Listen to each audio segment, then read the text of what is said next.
हर खबर पर होगी आपकी पकड़। डाउनलोड कीजिए एबीपी लाइव ऐप। इस बीच बड़ी खबर जान लीजिए। हाथरस में गैंगरेप पीड़ित को इंसाफ की लड़ाई तेज हो गई है। हाथरस की घटना के खिलाफ मुरादाबाद नगर निगम के सफाई कर्मचारी हड़ताल पर चले गए हैं। मुरादाबाद की सफाई व्यवस्था ठप है। मुरादाबाद में आज कूड़ा नहीं उठाया गया। स्मार्ट सिटी की सड़कों पर जगह जगह कूड़े का ढेर जमा है। इस वक्त ये बड़ी खबर है। हाथरस की घटना पर हमारी बड़ी कवरेज लगातार जारी है। हमारे साथ रक्षित सिंह हैं, हाथरस से जुड़ गए हैं। अभिषेक रावत भी वहां से जुड़ रहे हैं। लखनऊ से रणवीर सिंह भी जुड़ रहे हैं और हमारी कोशिश होगी कि हमारी सहयोगी प्रतिमा भी हमारे साथ जुड़ पाए, क्योंकि वो भी हाथरस कवरेज पर गई हुई है। सीधे लखनऊ चलते हैं रणवीर के पास। रणवीर, ये तो कह दिया गया कि पीड़ित के परिवार को नौकरी दी जाएगी, 25 लाख रुपए दिए जाएंगे, लेकिन रात में शव जलाने पर मुख्यमंत्री ने खेद जताया। जिन अफसरों ने जलाया रात में शव, उन पर कार्रवाई अभी तक नहीं हुई है। देखिए, इसी बात का इंतजार है कि आखिर कार्रवाई कब तक, क्योंकि जिस तरीके से पुलिस ने हीला हवाली की, घटना के दिन मामला दर्ज किया गया, लेकिन जिस धारा के तहत मामला दर्ज करना चाहिए था वो नहीं हुआ। उसके बाद अस्पताल पहुंचाने में भी ठीक तरीके से प्रक्रिया नहीं अपनाई, क्योंकि लड़की जिस हालत में थी उसको कहीं बड़े अस्पताल में लखनऊ या दिल्ली भेजा जाना चाहिए था। और उसके बाद जब उसकी मौत हो गई, मौत के बाद परिजनों की आपत्ति के बावजूद जिस तरह की हरकत पुलिस ने की है, तो हम पहले ही उम्मीद कर रहे थे कि कल ही कुछ हो जाएगा, लेकिन नहीं हुआ। तो सरकार क्यों नहीं कार्रवाई कर रही है, ये बड़ा सवाल है। और लगातार एक के बाद एक जिस तरह की घटना हो रही है, चाहे वो बलरामपुर की हो, आजमगढ़ की हो, हाथरस की हो, बागपत की हो, इन सारी घटनाओं में कहीं ना कहीं ये जरूर है कि पुलिस पर कार्रवाई करेंगे, तभी पुलिस वाले हर थाने, हर चौकी पर कड़ाई करेंगे और इस तरह की घटना रुकेगी। जवाबदेही तय होना बहुत जरूरी है। रणवीर, लगातार अभिषेक हमारे साथ बने हुए। अभिषेक, आप कल से हाथरस में ही हैं।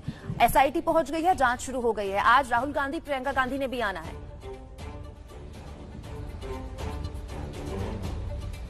जी कुमकुम, बिल्कुल। एसआईटी कल रात को यहां पर पहुंची थी और जो चंदपा थाना है वहां पर जो 3 अधिकारी थे एसआईटी के, उन्होंने पुलिस से सारी ब्रीफिंग ली है कि कब किस तरीके से घटनाक्रम हुआ है और कब क्या पुलिस की तरफ से कार्रवाई की। खासतौर पे जो शव का अंतिम संस्कार जो किया गया था उसको लेकर भी कल चर्चा हुई है। हालांकि परिवार से एसआईटी अभी तक नहीं मिली है। और एक आज जो सबसे बड़ी बात हुई है प्रशासन की तरफ से, जो प्रशासन लगातार कहीं न कहीं इस मामले में या तो किसी चीज को छुपाने की कोशिश कर रहा है या फिर चूक कर रहा है। आज मीडिया की भी एंट्री गांव के अंदर बंद कर दी गई है। अभी हम इस समय यही सवाल है गांव के गेट के बाहर सवाल के लिए हम सीधे चलते हैं रक्षित सिंह के पास।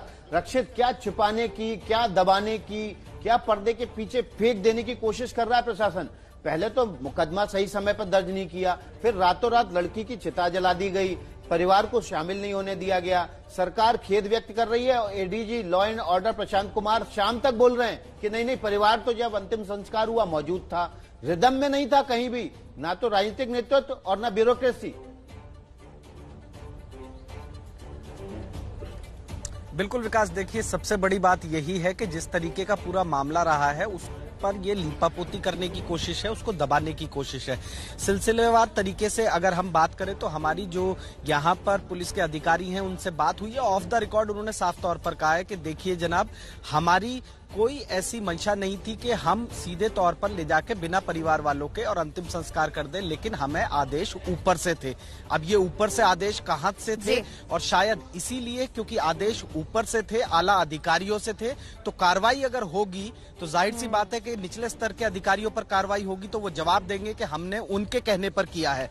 तो इसी पूरी पशोपेश में पूरा का पूरा मामला जो है वो फिलहाल फंसा हुआ है। बलरामपुर की घटना पर हमारे सहयोगी आदर्श सीधे बलरामपुर से जुड़ गए। आदर्श, पता चला किस डॉक्टर ने इलाज किया था? आखिर उस लड़की के साथ हुआ क्या था? आरोपियों को गिरफ्तार किया है, तो पीछे की कहानी क्या है? हुआ क्या था बच्ची के साथ?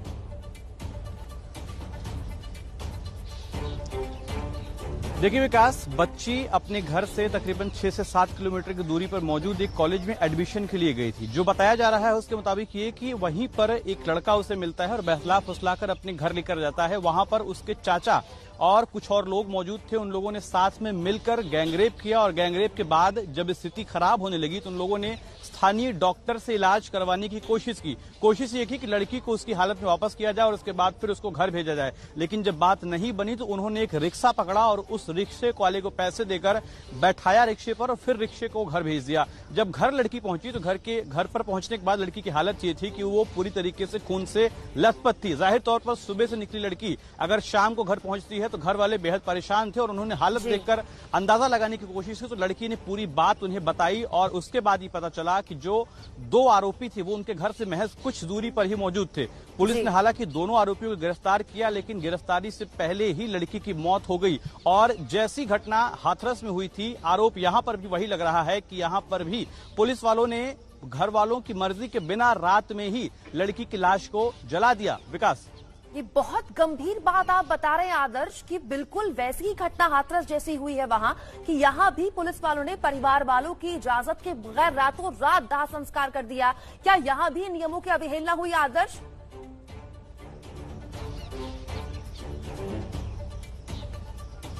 बिल्कुल साफ तौर पर कह सकते हैं। और मैं इस वक्त पुलिस अधीक्षक बलरामपुर के ऑफिस के ठीक बाहर मौजूद हूं। अगर मैं आपसे किलोमीटर नापकर बताऊं तो यहां से जो घटना की दूरी है सिर्फ 50 किलोमीटर है। ऐसे में आप अंदाजा लगाइए कि जो सूचना तंत्र होता है पुलिस का, खुफिया विभाग होता है, वो क्या काम नहीं कर रहा है। क्योंकि अगर एक लड़की का अपहरण होता है, कोई उसे लेकर जाता है, जाहिर तौर पर जबरदस्ती लेकर जाएगा, सड़क के माध्यम से ही लेकर जाएगा। और आप सोचिए कि क्या पुलिस का कोई गश्ती दल सड़क पर मौजूद नहीं है, क्या कोई खुफिया सूचना तंत्र नहीं है जो ये बता सके कि इस इलाके में इस तरीके के अपराध हो सकते हैं या यहाँ पर इस तरीके के लोग रहते हैं। खास बात यह है कि जो पुलिस दावा कर रही है कि हमने 2 आरोपियों को गिरफ्तार किया है, घर वालों के मुताबिक उससे ज्यादा आरोपी थे, लेकिन पुलिस सिर्फ 2 लोगों का नाम देकर खानापूर्ति करने की कोशिश कर रही है। जी आदर्श, बड़ी खबर दे रहे हैं। एक तरफ एक घटना को लेकर मुख्यमंत्री रात में शव जलाने पर, अंतिम संस्कार पर खेद व्यक्त कर रहे हैं और दूसरी घटना ठीक बलरामपुर में उसी राज्य में हो जा रही है। हाथरस की वारदात पर स्टूडियो से निकलकर हमारी सहयोगी प्रतिमा लगातार ग्राउंड जीरो पर मौजूद है। हाथरस बस वो पहुंचने वाली है। प्रतिमा, गाड़ी आपकी चल रही है, रिपोर्टिंग भी आपकी चल रही है, लेकिन बड़ा सवाल ये कि सियासत भी चल रही है। देखिए, राहुल गांधी, प्रियंका गांधी आज आ तो रहे हैं हाथरस, लेकिन क्या अलवर जाएंगे? राजस्थान के अलवर में भी ऐसा ही कुछ हुआ है। अच्छा कुमकुम और विकास, आप दोनों मेरी इस बात से इत्तेफाक रखते होंगे। हम जब भी स्टूडियो में साथ होते हैं, इन तमाम मुद्दों पर बात होती है, ऐसी कोई खबर दिखाते हैं तो ये बात मन में जरूर आती है कि कितनी शर्मनाक बात है कि राजनीतिक दल क्रेडिट भी लेते हैं तो इस बात का कि हमारे राज्य में जहां हमारी सरकार है वहां रेप के मामले कम है बनस्पत की आपके राज्य के। शर्म आनी चाहिए इन तमाम राजनीतिक दलों को। इनको इस बात पर क्रेडिट लेना चाहिए कि हमारे राज्य में रेप या छेड़खानी का एक भी केस रजिस्टर नहीं हुआ। मैं कह रही हूँ, आप किसी एक हफ्ते का भी एग्जाम्पल पेश करके दिखाइए जब किसी लड़की को सड़क पर निकलने से डर नहीं लगा, जिसके साथ छेड़खानी नहीं हुई, जिसके साथ रेप नहीं हुआ। आप दोनों इस बात से भी इत्तेफाक रखते होंगे कि देश को आजाद हुए 70 साल हो गए कुमकुम विकास, लेकिन आज भी देश की महिलाएं आजाद नहीं है। न उन्हें छेड़खानी से आजादी मिली है, न बलात्कार के मामलों से आजादी मिली है, और यहाँ तक कि रात के वक्त सड़क पर बेफिक्र होकर वो घूम भी नहीं सकते हैं। इस तरीके की स्थिति है। अब से कुछ मिनटों बाद एबीपी न्यूज की टीम, नमस्ते भारत की टीम, हम पहुंच जाएंगे हाथरस। और ये देखिए, हाथरस के लिए हमारी गाड़ी मुड़ चुकी है कुमकुम, और वहां पहुंचकर परिवार से एक बार फिर जानने की कोशिश करेंगे कि इस पूरे मामले में योगी सरकार की तरफ से जो भी वादे किए गए हैं, जो भी दावे किए गए हैं, उससे कितने संतुष्ट हैं। एसआईटी का गठन कर दिया गया है, लेकिन कल जब मैं वहां मौजूद थी, परिवार वालों का कहना था कि गठन भर से क्या हो जाएगा, क्या उन पुलिस वालों के खिलाफ कार्रवाई होगी जो ये लगातार कह रहे हैं कि हमने अनुमति ली और परिवार की सहमति से अंतिम संस्कार हुआ, लेकिन परिवार वाले लगातार नकार रहे हैं कि वो तो वहां मौजूद थे ही नहीं। तो प्रतिमा बिल्कुल ग्राउंड जीरो पर पहुंचने वाली हैं। जैसे ही वो पहुंचेंगी, आपको स्टूडियो ही नहीं बल्कि ग्राउंड जीरो से भी रिपोर्ट देंगी। सीधे रणवीर के पास चलते हैं। रणवीर, अभी हाथरस की पीड़िता की चिता की राख भी ठंडी नहीं हुई है और राजनीति शुरू हो गई है। वहां तांता लगने जा रहा है नेताओं का। राहुल गांधी, प्रियंका गांधी दिल्ली से वहां पहुंचने का ऐलान कर चुके हैं। देखिए, राजनीति की यही दुर्दशा कह लें, इसकी कमी कह लें कि कोई भी मुद्दा होता है तो राजनीति सबसे पहले शुरू हो जाती है, और इस मामले में भी यही हो रहा है कि विपक्ष को एक मौका मिला है सरकार को साधने का, और उसी के तहत समाजवादी पार्टी हो, बसपा हो, कांग्रेस हो, सबने निशाना साधा। और आरोप लगने भी चाहिए, हम ये नहीं कह रहे हैं आरोप नहीं लगने चाहिए, लेकिन किसी के घर तुरंत पहुंचने की कोशिश, उसके बाद सरकार पता चलती है कि उन्हें रोकने की कोशिश करती है, फिर बयानबाजी होती है, और ये इस तरह का वाकया कई बार हुआ है। तो आज अगर प्रियंका और राहुल निकलते हैं और अगर उन्हें रोकने की कोशिश होती है तो फिर ऐसा हो जाएगा। जैसे पिछले साल जब सोनभद्र का नरसंहार हुआ था तभी प्रियंका गांधी पहुंची थी और कई मामलों में पहुंची थी। तो आज यूपी सरकार की स्ट्रेटेजी क्या होगी, प्रियंका और राहुल को क्या रोकेंगे या जाने देंगे, ये बड़ा सवाल है। और कल भी कांग्रेस के कार्यकर्ताओं पर लाठीचार्ज लखनऊ में हुआ था, सपा के कार्यकर्ता जगह जगह विरोध कर रहे हैं। तो विरोध है, सवाल है, लेकिन जवाब सरकार को देना है। इंतजार है कि जवाब कार्रवाई के तौर पर हो। रणवीर, सियासतदान सियासत करते रहेंगे, लेकिन हमारा काम बुनियादी सवाल पूछना है। प्रतिमा, अभिषेक ने अभी अभी खबर दी कि बकायदा वहां मीडिया पर पाबंदी लगा दी गई है। जो लोग वहां मीडिया के मौजूद हैं वो तो ठीक है, लेकिन बाहर के लोगों की पाबंदी वहां पर अब लगा दी गई है। पाबंदी आप बलात्कारियों पर नहीं लगाते, पाबंदी आप ऐसे पुलिस वालों पर नहीं लगाते जो रातों रात चिता जला देते हैं, लेकिन जो सच्चाई की आवाज बुलंद करते हैं, आपके जैसे लोग, हमारे जैसे लोग, उन पर आपकी पाबंदी है। मैं आपको एक वाकया बताऊंगी कुमकुम, जैसा कि आपने सवाल पूछा, मैं बताना चाहूंगी कि कल जब मैं और मेरे कैमरा पर्सन अजीत चाको मौके पर पहुंच रहे थे तो हमने सबसे पहले देखा कि गांव का रास्ता जहां शुरू होता है वहां बैरिकेड्स लगा दिए गए, क्योंकि उनको लग रहा था कि हंगामा करने वाले लोग या परिवार से मिलने वाले लोग यहां आ सकते हैं। तो परिवार का दुख बांटने वाले लोगों को आप रोक रहे हैं, लेकिन जिन्होंने सारी खुशियां छीन ली उनको तो आप रोक नहीं पाए। उसके बाद जब मीडिया वाले भी अंदर जा रहे हैं तो एक एक आईडी कार्ड तो ऐसे चेक किया जा रहा है जैसे कोई वहां पर बम लेकर जा रहा हो। ये हालात वहां पर कर दिए गए हैं कि स्थानीय प्रशासन के लोगों को जोर जबरदस्ती से रोक रहे हैं और ये पूछा जा रहा है कि किसी राजनीतिक दल से तो आप नहीं हैं। तो इस तरीके के हालात इस वक्त ग्राउंड पर है।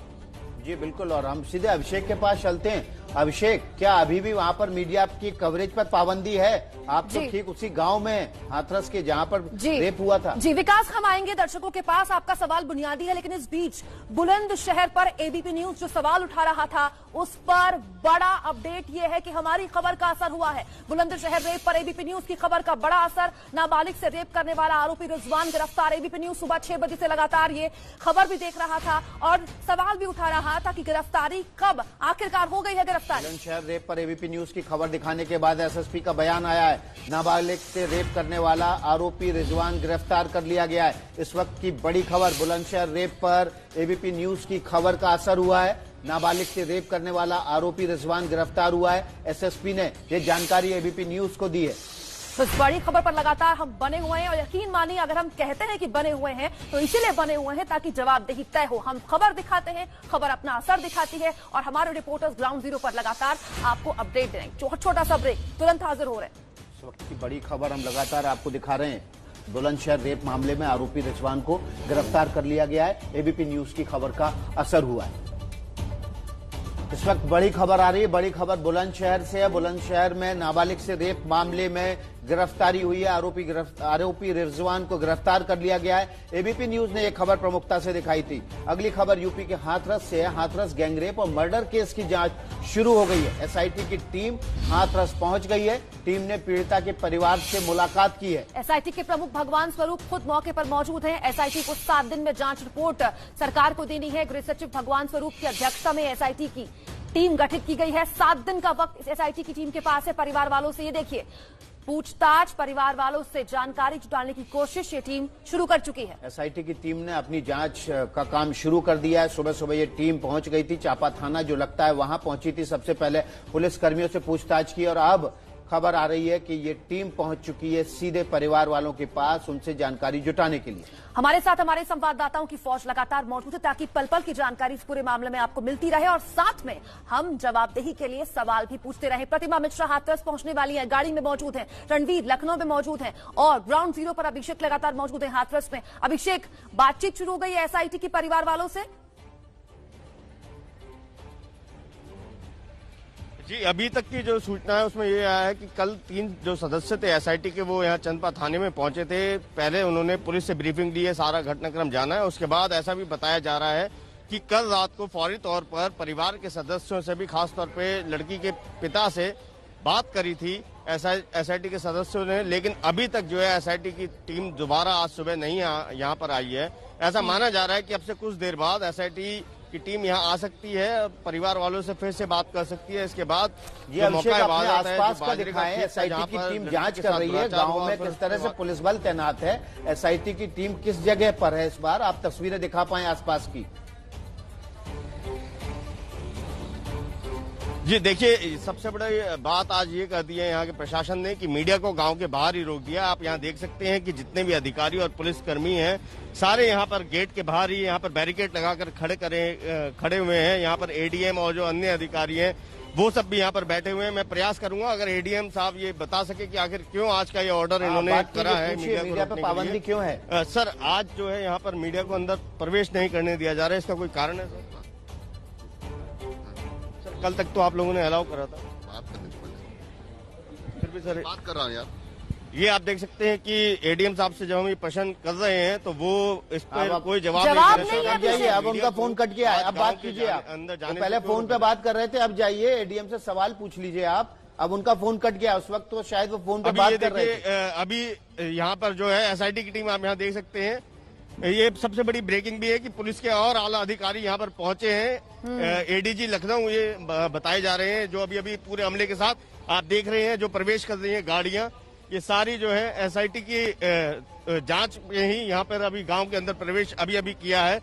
अब एक बार फिर एडीएम साहब से, सर अब अगर बात कर सके आपको फोन रुक जाओ, हम नहीं बात करेंगे। बात करने को राजी नहीं है। देखिए कोई अभी आदेश है, जब आदेश मिलेगा तब बताएंगे। सर, आदेश किसका है? अब ये जो सर एडीजी साहब मीडिया को क्यों नहीं प्रवेश दिया जा रहा है? क्या छिपाने की कोशिश हो रही है? अभिषेक पूछिए। रुक जाओ भाई, अभी मुझे जैसे आदेश आएंगे बताएंगे। अभी हम नहीं, मीडिया को प्रवेश क्यों नहीं दिया जा रहा, इतना तो बता दीजिए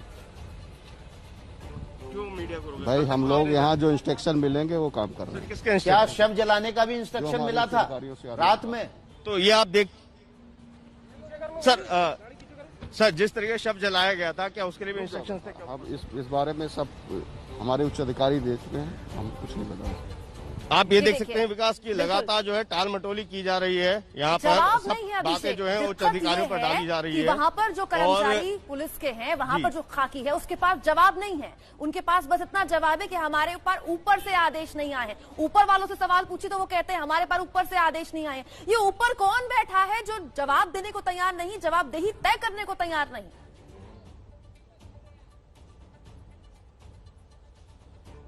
जी बिल्कुल, हर चीज जो है टाल दी जा रही है। ऊपर वाले और अपने से उच्च अधिकारी पर डाल देते हैं और उच्च अधिकारी से नीचे वालों की लापरवाही बता देते हैं। तो कुल मिलाकर ये जो है दोषारोपण एक दूसरे पर थोपते रहते हैं। और सवाल आपके, ये ऊपर वाला है कौन? सिवाय रोने के है ऊपर वाला जिसके पास सवाल पूछो वही ये कहता है कि ऊपर से नहीं आया है हमें इंस्ट्रक्शन। ये ऊपर वाला कौन है? ऐसा लगता है कि ऊपर वाला कुछ देख नहीं रहा है। वैसे कहते हैं कि ऊपर वाला सब कुछ देखता है, इस मामले में लग नहीं रहा है कि देख रहा है।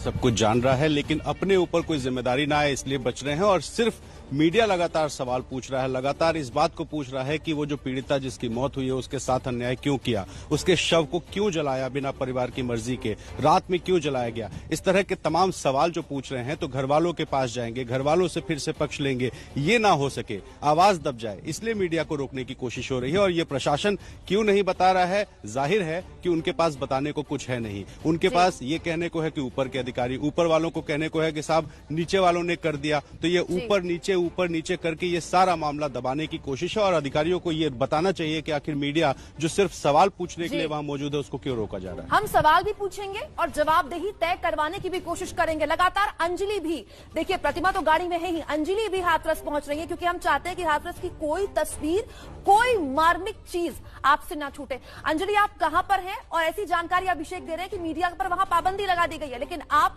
मोर्चा संभाले रखिएगा। बिल्कुल, देखिए हाथरस में एंटर करने से बिल्कुल ठीक उस हाईवे पर हम मौजूद है। यहाँ से करीब 2 से 3 किलोमीटर का ही रास्ता है। और जैसे कि अब जानकारी मिल रही है कि मीडिया की गाड़ियों को पहले ही रोक दिया जा रहा है, यानी आपको गांव के अंदर दाखिल होने से मना किया जा रहा है। इस बात की तस्दीक की है, हमने भी वहां पर बात की। और यही एक बहुत बड़ा सवाल है कि आखिर क्यों रोकने की कोशिश की जा रही है, क्यों मीडिया को सच की तस्वीरें दिखाने से रोका जा रहा है। बेहद शर्मनाक है ये। हम जिस तरह से न सिर्फ उस पीड़िता के साथ अन्याय हुआ, एक लंबा के ये पूरा जो वाकया चलता रहा 14 सितंबर से अब तक, उसको सही समय पर अच्छा इलाज अगर दिया जाता तो शायद आज वो हमारे बीच होती, और आप उसको जिंदा तो रख नहीं पाए। लेकिन उसके बाद जब आखिरी एक उसका अधिकार बाकी था कि उसको सम्मान के साथ विदाई दी जा सके, तो उसमें भी आपको आपत्ति थी, आपने उसको वो विदाई भी नसीब होने नहीं दी। और अब उसके बाद क्या, मीडिया जो कि ये तमाम तस्वीरें आपको दिखा रहे हैं, अगर वहां पर उस रात मीडिया के कैमरे नहीं होते तो क्या वो तस्वीरें चिता जलने के हमारे सामने आ पाती? तो शायद यही ऐसा ही कोई घालमेल है, ऐसी ही कोई लीपापोती है जो बड़े अधिकारी वहां पहुंच रहे हैं, उसको छिपाने के लिए आज फिर से मीडिया को रोकने की कोशिश की जा रही है। अंजलि, मेरा सवाल आपसे है, राहुल गांधी और प्रियंका गांधी हाथरस पहुंचने वाले हैं, क्या खबर है, कब तक पहुंचेंगे? जी देखिए, जो हमें जानकारी दी गई थी वो ये थी कि 10 बजे वो लोग हाथरस के लिए निकलेंगे, लेकिन आपको बताएं कि हम आज सुबह ही जब यहाँ से निकले हैं तो रास्ते में डीएनडी से लेकर उसके बाद यमुना एक्सप्रेस वे होते हुए हाथरस का जो रास्ता है, अगर आप वहाँ पर देखेंगे तो आम दिनों से ज्यादा वहाँ पर पुलिस दिखाई दी है हमें, और ये हो सकता है कि अब पुलिस डिप्लॉयमेंट और ज्यादा बढ़ा दिया गया हो, तो ये भी हो सकता है कि उनको रास्ते में रोकने की कोशिश भी की जाए। हालांकि ये वहाँ पर इंतजाम देखकर, हम तस्वीरें देखकर आपको बता रहे हैं, और हो सकता है कि कुछ देर में प्रियंका गांधी और राहुल गांधी भी यहाँ पर पहुंचे, और तब देखना होगा कि आखिर क्या तस्वीर उभर कर सामने। अगर ऐसा होता है तो बड़ा सियासी ड्रामा वहां पर अंजलि होगा, और वो तस्वीर आपकी कैमरों की नजर से दर्शकों को हम दिखाएंगे। लेकिन प्रतिमा लगातार गाड़ी में मौजूद है, किसी भी वक्त हाथरस पहुंच सकती है। प्रतिमा कल पूरा दिन हाथरस में थी, देर रात तक वो हाथरस में थी। प्रतिमा, बड़ा सवाल ये कि आप उस बच्ची को सुरक्षा दे नहीं पाए, वक्त पर 8 दिन लग गए आपको गैंगरेप का धारा लगाने में, उसके बाद रातों रात आपने उसकी चिता जला दी, और अब जब हम सवाल पूछने वहां जा रहे हैं तो आपने वहां लगा दी पुलिस। इन तमाम वजहों में, इन तमाम हालातों में पुलिस नहीं थी, लेकिन जो सच दिखा रहा है उसके लिए पुलिस वहां लगा दी।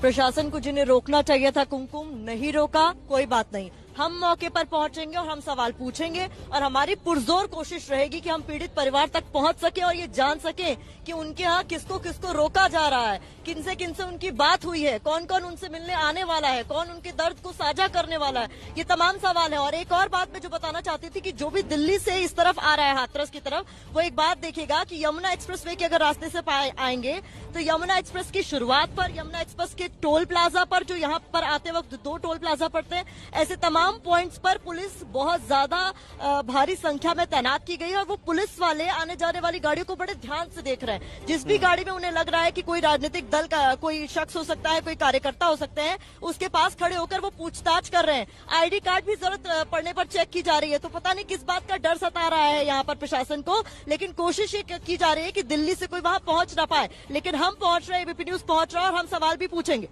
और यही बात इस बात की ओर इशारा करता है कि प्रशासन डरा हुआ है, जो नेतृत्व है वो डरा हुआ है। अभिषेक हमारे साथ ग्राउंड जीरो पर मौजूद हैं। अभिषेक, आप सवाल पूछते रहिएगा, तब तक पूछते रहिएगा जब तक ये जवाब ना मिले कि आखिर मीडिया को क्यों रोका जा रहा है, सच्ची तस्वीर सामने लाने से क्यों रोका जा रहा है, किस बात का डर है, क्या लीपापोती करने अफसर वहां पहुंच रहे हैं, गाड़ियों का काफिला अफसरों पे अफसर पहुंच रहे हैं, वो क्या लीपापोती करना चाहते हैं अब?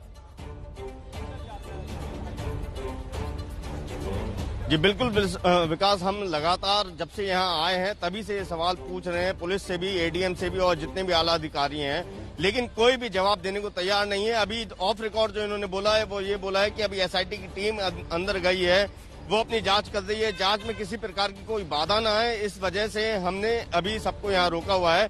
लेकिन ये कोई जो है जवाब नहीं हुआ, ना ही कोई वजह हुई कि मीडिया को रोक सके, क्योंकि मीडिया अपना काम कर रही है, किसी की जांच में कोई बाधा नहीं कर रही है, ना ही सरकारी काम में कोई रुकावट पैदा कर रही है।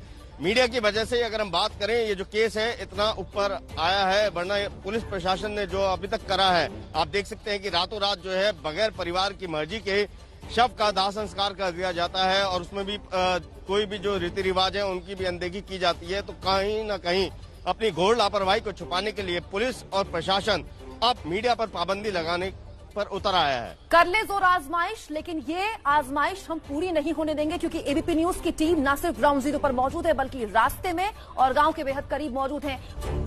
एबीपी न्यूज के नमस्ते भारत की खबर का एक बार फिर से हुआ है असर। नमस्ते भारत ब्रेकिंग, बुलंदशहर मामले में एबीपी न्यूज की खबर का असर हुआ है। इस पूरे मामले में एक आरोपी की गिरफ्तारी हुई है। बुलंदशहर में नाबालिग से रेप मामले में बड़ा असर हुआ है एबीपी न्यूज की खबर का। नाबालिग के रेप करने वाले आरोपी रिजवान को गिरफ्तार कर लिया गया है। एबीपी न्यूज की खबर के बाद एसएसपी ने ये जानकारी एबीपी न्यूज को दी है। क्या कह रहे हैं एसएसपी, आपको सुनाते हैं। दिनांक 29/30 की रात में लगभग 1:15 बजे के आसपास रेप की एक घटना एक 14 वर्षीय बच्ची के साथ हुई थी। वो घटना उसी के पड़ोसी द्वारा, जो उसी की समुदाय का है, जाति का है, की गई थी। लेकिन परिवार वाले 30 तारीख को शाम को 4 बजे तक आपस में पंचायत करते रहे। शाम को 4:26 पर पुलिस को पहली सूचना इस घटना के संबंध में कहीं से प्राप्त हुई। तत्काल क्षेत्राधिकारी नम्रता श्रीवास्तव और थाना प्रभारी कपूर मौके पर पहुंचे, जानकारी किया, पीड़िता को मेडिकल परीक्षण के लिए भिजवाया, अभियोग दर्ज किया गया। रात में लगभग 1 बजे अभियुक्त को गिरफ्तार कर लिया गया है। तो चाहे उत्तर प्रदेश हो, चाहे राजस्थान हो, चाहे मध्य प्रदेश हो, सब जगह से एक ही सी तस्वीर आ रही है। 6 अलग अलग तस्वीरें हम आपको दिखाएंगे कि यहाँ पर कैसी दरिंदगी की घटनाएं हुई हैं। हाथरस की घटना आपको पता है, रात में शव जला दिया गया बिना परिवार की सहमति के और बाद में मुख्यमंत्री को खेद व्यक्त करना पड़ा। आज भी वहां पर हम लोग मौजूद हैं, लेकिन हमारे आने जाने पर और सच दिखाने पर पाबंदी लगा दी गई है। बुलंदशहर की घटना आपको पता है, बुलंदशहर में ही ठीक वैसी ही घटना हुई हाथरस की तरह की, और अब यहां पर आरोपी को गिरफ्तार कर लिया गया है। एसएसपी ने इस बात की जानकारी दी है। बलरामपुर में भी हाथरस जैसी घटना सामने आ रही है और ये बताया जा रहा है कि वहां पर भी रेप पीड़िता की कमर की हड्डी और पैर की हड्डी तोड़ दी गई थी। वहीं राजस्थान के अलवर में गैंगरेप के आरोपी को गिरफ्तार कर लिया गया है। खरगोन में, मध्य प्रदेश के खरगोन में भी ऐसी ही तस्वीर देखने को मिली। वहीं उत्तर प्रदेश के आजमगढ़ में भी दरिंदगी की वारदात देखने को मिली है। हाथरस में जो कुछ हुआ, इस पूरे मामले में देश के अलग अलग हिस्से से देखिए किस तरह का गुस्सा उमड़ रहा है लोगों का। ये पेंटिंग बनाकर अपना गुस्सा इजहार किया जा रहा है। मुरादाबाद के एक पेंटर ने आज के दिन को ब्लैक डे का नाम दिया। एक चीख, एक आंसू भरी तस्वीर उस लड़की की जिसकी आंखों में दर्द है, तकलीफ है, और सबसे महत्वपूर्ण सवाल है, सवाल सिस्टम से, सवाल सरकार से और सवाल समाज से। देखिए, ये तस्वीर इस बात की ओर इशारा करती है, कलाकार जो समाज का आईना होता है, समाज में किस तरह का गुस्सा है, और गुस्से को दिखाने के लिए ये तस्वीर कलाकार बना रहा है, जिसमें वो आखिरी क्षण जो उस लड़की ने अपने बिताए जीवन के, उन तस्वीरों को दिखाने की कोशिश कर रहा है। वो आखिरी क्षण कितने ज्यादा दर्दनाक थे, कितने दर्द भरे थे। तस्वीर को आप गौर से देखिए तो इस तस्वीर को इस तरह से उकेरा गया है कि ये भारत का नक्शा हो, माने कि जैसे कि भारत की हर महिला, हर बच्ची, हर लड़की यही कहना चाह रही है। उसी लिए चलते हैं आपको हमारे संवाददाताओं के पास। रणवीर लखनऊ से लगातार हमारे साथ बने हुए और अभिषेक लगातार हमारे साथ हाथरस से बने हुए। अभिषेक, एसआईटी अपना काम शुरू कर चुकी है और पुलिस प्रशासन अपना काम शुरू कर चुका है लीपापोती की। वहां राहुल गांधी, प्रियंका गांधी ने पहुंचना है। सुरक्षा इसलिए नहीं बढ़ाई गई है, हमने वहां पहुंचना है सवाल पूछने के लिए, सुरक्षा इसलिए बढ़ा दी गई।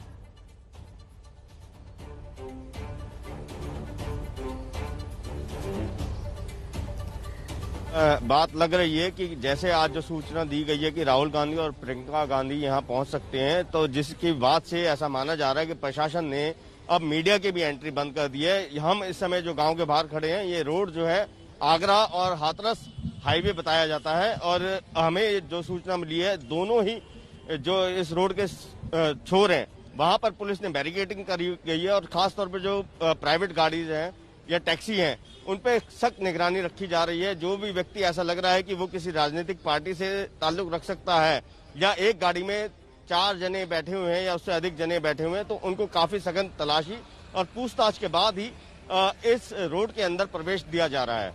जी, तो लगातार बने रहिए अभिषेक, लगातार आप पूछते रहिएगा कि ऊपर वाला कौन है जो अंदर नहीं जाने दे रहा है। और ये बात हमारे समझ से परे है कि क्या राहुल गांधी, प्रियंका गांधी ऐसे मायावी हैं कि वो एक पत्रकार का रूप धर के अंदर घुस जाएंगे? उनको क्या शक्ल से प्रशासन नहीं पहचान पाएगा, जो मीडिया पर भी बैन लगा दिया? ऐसा लग नहीं रहा कि ऊपर वाला सब कुछ देख रहा है, वैसे देखता है।